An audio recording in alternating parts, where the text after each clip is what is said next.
അങ്ങനെ പെട്ടെന്ന് തന്നെ താജ്മഹൽ ചുറ്റി കണ്ടിട്ട് നേരെ ട്രെയിൻ പിടിക്കാൻ വേണ്ടിയിട്ടുള്ള ഓട്ടത്തിലാണ്. 4:20 ട്രെയിൻ. പക്ഷെ ഞങ്ങൾ അവിടെ എത്തിയപ്പോഴേക്കും 4:22 ഞങ്ങളുടെ ഭാഗ്യം കൂടുതലുണ്ട് ആ ട്രെയിൻ മിസ്സാവുകയും ചെയ്തു. പിന്നെ കയ്യിലുണ്ടായിരുന്ന ബ്രെഡും പീനട്ട് ബട്ടറും ജാമൊക്കെ കൂട്ടിയിട്ട് ഞങ്ങളുടെ രാവിലത്തെ ബ്രേക്ക്ഫാസ്റ്റും ഉച്ചക്കത്തെ ലഞ്ച് അതിലങ്ങനെ ഒതുക്കി. അങ്ങനെ 5:20 നമുക്ക് ട്രെയിൻ ടിങ്ങിയും നിരങ്ങിയും ബാത്റൂമിന്റെ സൈഡിലും ഡോറിന്റെ സൈഡിലായിട്ടൊക്കെ നിന്ന് നേരെ വന്നെത്തിയത് ഫരീദാബാദിലാണ് കേട്ടോ.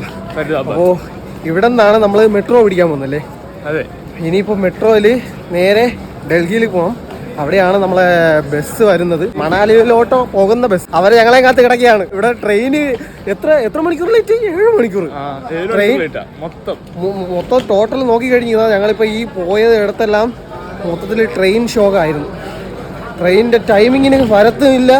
പോരാത്തതിന് അത് ഒരുപാട് സ്റ്റോപ്പിൽ കൊണ്ട് പിടിച്ചിട്ടിട്ട് മൊത്തത്തിൽ 7 മണിക്കൂറോളം ഡിലേ ആക്കി.